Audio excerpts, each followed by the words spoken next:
రాజశేఖర రెడ్డి చెప్పులు మోసి కృష్ణానది జలాలను రాయలసీమకు తరలించడానికి అనుమతించింది సన్నాసివి నువ్వు కాదా చంద్రశేఖరరావు?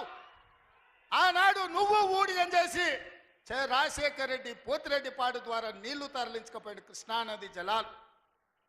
మళ్ళీ ఆయన కొడుకు జగన్మోహన్ రెడ్డి ముఖ్యమంత్రి అయిన తర్వాత ఇదే ప్రగతి భవన్, ప్రజల స్వేదంతో నిర్మించిన ప్రగతి భవన్ అధికారిక కార్యాలయానికి వైఎస్ కొడుకు జగన్మోహన్ రెడ్డిని పిలిపించి పంచభక్ష ప్రమాణాలు పెట్టి 6 గంటలు చర్చించి రాయలసీమ ఎత్తిపోతల పథకం రచించింది నువ్వు కాదా? ఇది ద్రోహం కాదా? ఆనాడు రాజశేఖర రెడ్డితో కలిసి పోతిరెడ్డిపాడు ద్వారా కృష్ణానది జలాలను సీమకు తరలించకపోతుంటే హారతిచ్చింది నువ్వు కాదా? ఆనాడు మంత్రివర్గంలో నీ మంత్రులు లేరా? హరీష్ రావు గారు ఆ మంత్రివర్గంలో మంత్రి కాదా అని నేను ఇవాళ అడుగుతున్నా.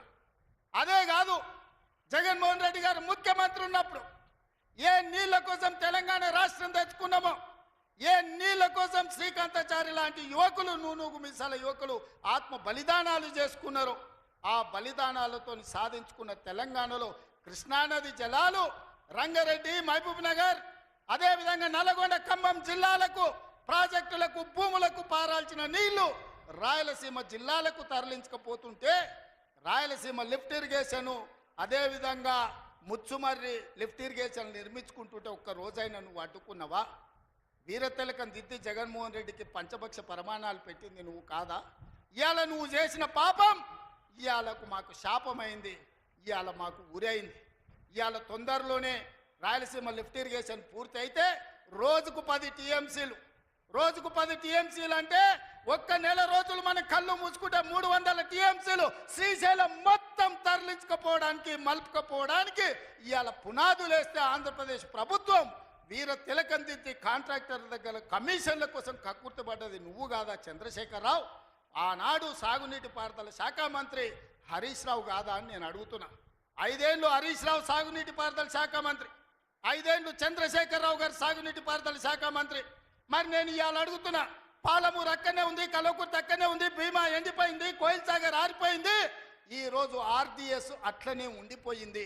మా ప్రాజెక్టులు ఎందుకు పూర్తి చేయలే? మా పాలమూరు కష్టాలు ఎందుకు తీరవలేదని నేను అడుగుతున్నా. ఈ నీళ్లు మాకు నాగరికతను ఎందుకు తేలే? ఈ నీళ్లు మాకు పసిడి పంటలు ఎందుకు తీయలే? ఈ నీళ్లు మాకెందుకు కన్నీళ్లు మిగిలిచ్చినాయని నేను అడుగుతున్నా. ఈ నీళ్లు మా భూములు ఎడారుగా మారడానికి, ఈ నీళ్లు మా ప్రజలు వేలాదిగా వలసలు పోవడానికే పనికొచ్చినాయి తప్ప మా జీవితాలలో వెలుగులు వచ్చినాయని నేను అడుగుతున్నా. ఈ పాపం నీది కాదా చంద్రశేఖరరావు? ఈ పాపం నీదే కదా? 10 ఏళ్ళు వచ్చిన తెలంగాణ రాష్ట్రంలో 2 లక్షల కోట్ల రూపాయలు సాగునీటి ప్రాజెక్టుల కోసం ఖర్చు పెట్టినావు కదా. 1,00,000 కోట్లు కాళేశ్వరం కట్టినావు, 1,00,000 కోట్లల్లా 1,000 కోట్లు మింగినావు. కట్టిన కాళేశ్వరం కుప్పగూలిపోయింది. ఇంతకంటే దిక్కుమాలిన ప్రాజెక్ట్ ఇంకెక్కడైనా ఉంటుందా అని నేను చంద్రశేఖరరావుని అడుగుతున్నా.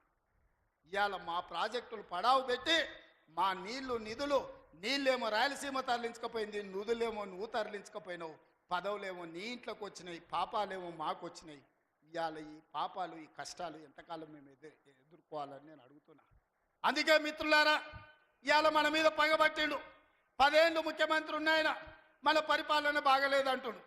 నేను అడుగుతున్న ఇక్కడికి వచ్చిన సోదరుని, తెలంగాణ ప్రజల్ని, 10 ఏళ్ళు కేసీఆర్ ముఖ్యమంత్రి ఉన్నాడు, 12 ఏళ్ళు నరేంద్ర మోడీ ప్రధానమంత్రి ఉన్నాడు. ఇవాళ చర్చకు సిద్ధమా? కిషన్ రెడ్డి గారు, మీ పార్టీ ప్రెసిడెంట్గా నువ్వురా, కేంద్ర మంత్రిగా నువ్వురా, చంద్రశేఖరరావు గారు ప్రతిపక్ష నాయకుడిగా నీ పార్టీ ప్రెసిడెంట్గా నువ్వురా, కాంగ్రెస్ పార్టీ నుంచి ముఖ్యమంత్రిగా నేను వస్తా. 12 ఏళ్ళు మోడీ పరిపాలన మీద, 10 ఏళ్ళు చంద్రశేఖరరావు పరిపాలన మీద, 12 నెలల మా పరిపాలన మీద, ప్రజా పరిపాలన మీద చర్చ చేయడానికి నేను సిద్ధంగా ఉన్నా. చర్చలో ఓడితే ముక్కు నేలకు రాస్తా అని చెప్పి నేను ఈ సందర్భంగా సవాలు విసురుతున్నా. ఇవాళ నేను అడుగుతున్నా, మాకు అవకాశం వచ్చింది, మా జిల్లాకు అవకాశం వచ్చింది, మేము ఎవరినో అడుక్కోవడం, ఎవరి ముందల్లో చేయి దాచడం కాదు. ఇవాళ మా పాలమూరు జిల్లాకే ఒక అవకాశం వచ్చింది. మా ప్రాజెక్టులు మేము పూర్తి చేసుకోవద్దా? మా మక్తల్ నారాయణపేట కొడంగల్ ఎత్తిపోతల పథకాన్ని మేము కట్టుకోవద్దా? మా పాలమూరు రంగారెడ్డి పూర్తి చేసుకోవద్దా? మా కల్వకుర్తి పూర్తి చేసుకోవద్దా? మా భీమా పూర్తి చేసుకోవద్దా? మా నెట్టంపాడు పూర్తి చేసుకోవద్దా? మా కోయిల్ సాగర్ పూర్తి చేసుకోవద్దా? మా జూరాల పూర్తి చేసుకోవద్దా? మా తుమ్మిళ్ళ ప్రాజెక్టు పూర్తి చేసుకోవద్దా? మా ప్రాంతం అభివృద్ధి చెందొద్దా అని చంద్రశేఖరరావుని అడుగుతున్నా. ఏది తీసినా, ఏది పెట్టినా వద్దు అనే తప్ప నీ నోటి నుంచి ఒక్క మాట అయినా మంచి మాట వచ్చిందా అని నేను అడుగుతున్నా. ప్రాజెక్టులు కట్టొద్దంటివి, భూములు సేకరించొద్దంటివి, పరిశ్రమలు పెట్టొద్దంటివి. లగచర్లలో పరిశ్రమలు అంటే కలెక్టర్లను చంపడానికి చూస్తేవి. మాకు పరిశ్రమలు వద్దా? మా జిల్లాకు ప్రాజెక్టులు వద్దా? మా జిల్లాలో నీళ్లు పారొద్దా? మా పంటలు పండొద్దా? మా రైతులు బాగుపడొద్దా? మేము మంచి బట్టలు కట్టుకోవద్దా? మేము బుక్కెడు బువ్వ తినొద్దా? మేము సమాజంలో గౌరవంగా బతకొద్దా? చంద్రశేఖరరావు, నువ్వు సమాధానం చెప్పని నేను వేదిక మీద నుంచి అడుగుతున్నాను. మాకు ఆత్మగౌరవం లేదా? మేము మీలాక దొరలు కాకపోవచ్చు, కానీ మేము రైతు బిడ్డలమే కదా.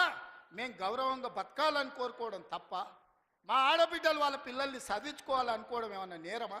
ఎందుకు అడ్డుకుంటున్నారు నువ్వు, నీ కొడుకు, నీ అల్లుడు అని నేను అడుగుతున్నాను. 12 నెలలు కానీ ప్రభుత్వం అప్పుడే దిగిపోవాలంటున్నాడు. 10 ఏళ్ళలో నువ్వు చెయ్యని పనులు మేము చేసినాం కదా. ఏం బాగలేదు పాలన. ఆయన కొడితే గట్టి కొడతాడంట. ఆయన కొడితే ఎంత గట్టి కొడతాడంట అంటే ఇక అది చెప్పనలవి కాదంట. నేను అడగదలుచుకున్న మా సోదరుడు, అయ్యా ఆయన గట్టి కొట్టడానికి ఫుల్లా ఆఫా? ఏంది గట్టి కొట్టడానికి? ఏం కొడతాడు ఆయన? కొడితే గిడితే ఓ ఫుల్లు ఓ ఆఫ్ గట్టి కొట్టగలడు. అంత మించి గట్టి కొట్టేది ఏందుంది? 10 ఏళ్ళు నువ్వు గట్టి కొట్టేటోని ఆయన ఉంటే, నిజంగానే నువ్వు గట్టి కొట్టాలంటే డ్రగ్స్ పార్టీలు ఫామ్ హౌస్లలో చేస్తున్న నీ కొడుకును వంగబెట్టి గట్టి కొట్టు, వానికి బుద్ధి వస్తుంది. ఢిల్లీలో లిక్కర్ దందాలు చేసి తెలంగాణ గౌరవాన్ని తీసిన నీ బిడ్డను దౌడ మీద అంగబెట్టి గట్టి కొట్టు. తెలంగాణ పరువు తీసినందుకు గట్టి కొడితే వస్తుంది. కాళేశ్వరం పేరు మీద 1,00,000 కోట్లు మింగిన నీ అల్లుని దౌడ మీద అంగబెట్టి కొట్టు గట్టిగా. అప్పుడు వానికి బుద్ధి వస్తుంది, సిగ్గు వస్తుంది. తెలంగాణను ముంచినందుకు గట్టి కొట్టేది ఉంటే నీ ఇంట్లో కొట్టు, వాళ్ళని దారిలో పెట్టు. కాంగ్రెస్ను గట్టి కొడతా అంటే మా కాంగ్రెస్ పార్టీ కార్యకర్తలు ఊరుకుంటారా? రా, ఎంత గట్టి కొడతావో చూద్దాం. పొంకణాల పోసిగానికంట 3 ఎట్లంట 36 దొడ్లంట. వెనకడికి పొంకణాలు చెప్పేటోడు. 10 ఏళ్ళు నువ్వే ఉన్నావు కదనే. 10 ఏళ్ళలో నిన్ను ఇవ్వడం చేయొద్దన్నాడా? ఇవాళ మేము 12 నెలల ఏమి చేయలేదు అంటున్నాడు. నేను అడుగుతున్న ఇక్కడికొచ్చిన మా ఆడబిడ్డల్ని, అక్క 500 రూపాయలకు సిలిండర్ వస్తలేదా? ఆర్టీసీ బస్సులో ఉచితంగా మీరు బస్సు ఎక్కుతారని టికెట్ అడుగుతురా?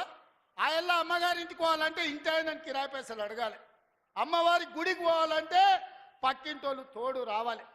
ఇవాళ 500 రూపాయల సిలిండర్, ఆడబిడ్డల కార్తీలో ఉచిత ప్రయాణం, 200 యూనిట్లు ఈరోజు ఉచితంగా కరెంటు, 25,50,000 రైతులకు 21,000 కోట్ల రూపాయల రైతు రుణమాఫీ చేసినాం. రైతు భరోసా కేసీఆర్ ఎగనామ పెడితే వచ్చిన ఎంబడే 7,625 కోట్ల రూపాయలు ఇవాళ రైతు భరోసా మొదటి విడత ఇచ్చినాం. రెండో విడత ఈరోజు రైతు భరోసాల 10,000 కోట్ల రూపాయలు, ఎకరాకు 12,000 సంవత్సరానికి ఇవాళ మనం మొదలు పెట్టినాం. మార్చి 31 లోపల ఈరోజు రైతు భరోసా నిధుల్ని రైతుల ఖాతాలో వేయదలుచుకున్నాం. నిరుద్యోగ యువకులకు 55,000 ఉద్యోగాలు ఇచ్చినాం.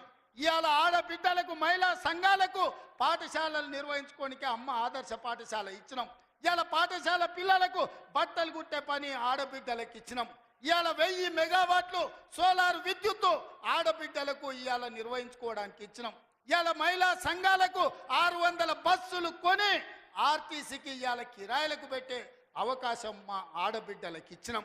ఈ రకంగా చెప్పుకుంటూ పోతే ఈరోజు కొడంగల్ నారాయణపేట లిఫ్ట్ ఇరిగేషన్ మహబూబ్ నగర్కు తీసుకొచ్చినాం. 5,000 కోట్ల రూపాయలతో కొడంగల్ అభివృద్ధి పనులు, 1000 కోట్లు ఇవాళ నారాయణపేటలో అభివృద్ధి పనులు తీసుకున్నాం. పాలమూరు ప్రాజెక్టు పూర్తి చేయాలని ఇవాళ ముందుకు పోతున్నాం. ఈ రకంగా మేము వచ్చిన తర్వాత ఇంతకుముందే పొంగులేటి శ్రీనివాసరెడ్డి గారి నేతృత్వంలో ఆనాడు ఆగిపోయిన ఇందిరమ్మ ఇల్లు మళ్ళీ ప్రారంభించి నియోజకవర్గానికి 3,500 కాదు, అవసరమైతే 5,000 ఇల్లు ప్రతి నియోజకవర్గానికి 5 లక్షల రూపాయలు పేదవాడు ఇల్లు కట్టుకోవడానికి ఇవాళ ఉచితంగా ఇస్తున్నాం. నువ్వు ఎన్ని డబుల్ బెడ్రూమ్ ఇండ్లు ఇచ్చినావు 10 ఏళ్ళని నేను అడుగుతున్నా. సంవత్సరంలో 5 లక్షల ఇండ్లు మేము ఇస్తాం. ఆనాడు 10 ఏళ్ళ 25 లక్షల ఇందిరమ్మ ఇండ్లు మేము ఇచ్చినాం. నేను అందుకే ఇవాళ టీఆర్ఎస్ వాళ్ళకు ఒక సవాల్ విసురుతున్నా. చిత్తశుద్ధి ఉంటే మీరు రాండి. ఏ ఊర్లో అయితే ఇందిరమ్మ ఇండ్లు ఉంటాయో రేపు సర్పంచ్ ఎన్నికలలో మేము ఓట్లు అడుగుతాం. ఏ ఊర్లో మా ఇందిరమ్మ ఇండ్లు లేవో మేము ఎన్నికల్లో పోటీ చేయం. నువ్వు నీ డబుల్ బెడ్రూమ్ ఇండ్లు ఉన్న ఊర్లలోనే నువ్వు పోటీ చేయాలి. నీకు దమ్ముందా? నేను సూటిగా సవాలు విసురుతున్నా. శ్రీనివాస్ రెడ్డి గారిని కూడా సవాలు విసరమని చెప్తున్నా. మా దామన్నను కూడా తోడుండమని నేను విజ్ఞప్తి చేస్తున్నా. ఏ ఊర్లో ఇందిరమ్మ ఇండ్లు ఉన్నాయో మేము ఆ ఊర్లోనే పోటీ చేస్తాం. ఏ ఊర్లో డబుల్ బెడ్రూమ్ ఇండ్లు ఉన్నాయో గా ఊర్లోనే బీఆర్ఎస్ వాడు పోటీ చెయ్యాలి. దానికి సిద్ధమైతే మా సవాల్ని స్వీకరించి మాట్లాడు. నువ్వేం చేసి